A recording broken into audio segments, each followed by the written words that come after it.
कलयुग का अर्थ होता है जहां व्यर्थ का मूल्य है, जहां संत का कोई मूल्य नहीं है, राजनेता का मूल्य है, जहां ध्यान का कोई मूल्य नहीं, धन का मूल्य है, जहां प्रेम का कोई मूल्य नहीं, चालबाजी, गणित, तर्क, चतुरता, इस सब का मूल्य है।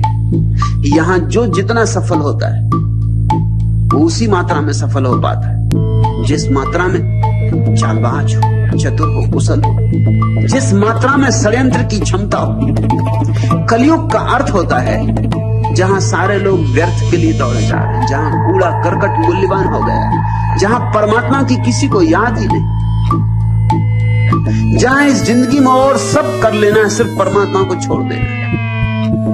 ऐसे कलयुग में भी जो तेरे नाम से जुड़ गया, वाजिद कहते हैं वो नहीं डूबा।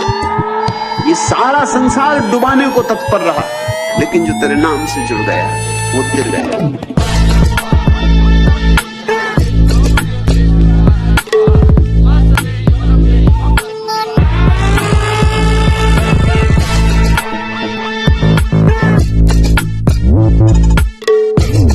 जब तक तुम भीड़ के हिस्से हो तब तक तुम डूबो।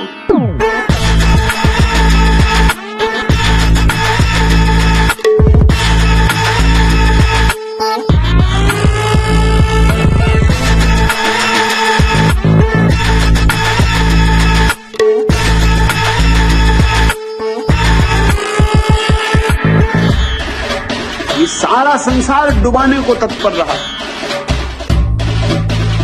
लेकिन जो तेरे नाम से जुड़ गया वो तिर गया। जैसे उसकी याद तुम्हारे भीतर उतरनी शुरू होती है, वैसे ही तुम बाहर के जाल से टूटने लगते हो। तुम्हारी ऊंचाई जितनी बढ़ने लगती है, उतनी ही संसार की सारी ऐशनाएं बढ़ जाती। तुम्हारा कुछ भी नहीं बिगाड़ पाता।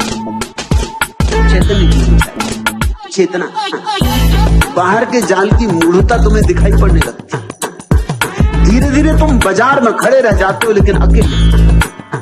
तुम्हारा संबंध परमात्मा से जुड़ जाता है, भीड़ से टूट जाता है। यही उबरना। जब तक तुम भीड़ के हिस्से हो तब तक तुम डूबो, तब तक संसार ने तुम्हें डुबाया। संसार को छोड़ने का एक ही अर्थ होता है, भीड़ से मुक्त हो जाना।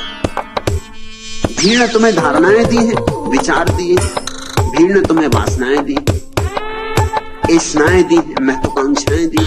भीड़ से मुक्त हो जाने का अर्थ है इंसान की व्यर्थता को देखना। कर्म भी चले जाएंगे, बुरे कर्म भी चले जाएंगे, अच्छे कर्म भी चले जाएंगे, दोनों विलीन हो जाएंगे। तुम जरा उसकी याद करो, क्योंकि अच्छा कर्म हो कि बुरा कर्म, दोनों कर्म अहंकार को मजबूत करते हैं।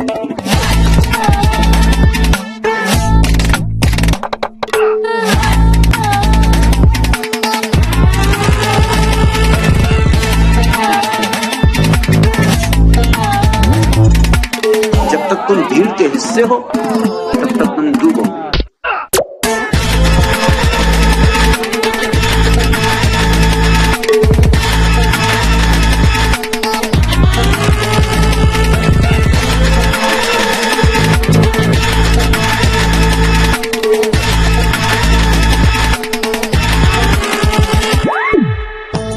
ध्यान का कोई मूल्य नहीं, धन का मूल्य, प्रेम का कोई मूल्य नहीं।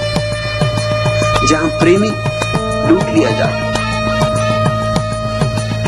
चालबाजी, गणित, तर्क, चतुरता, इस सब का मूल्य। जब तक तुम भीड़ के हिस्से हो तब तक तुम डूबोगे।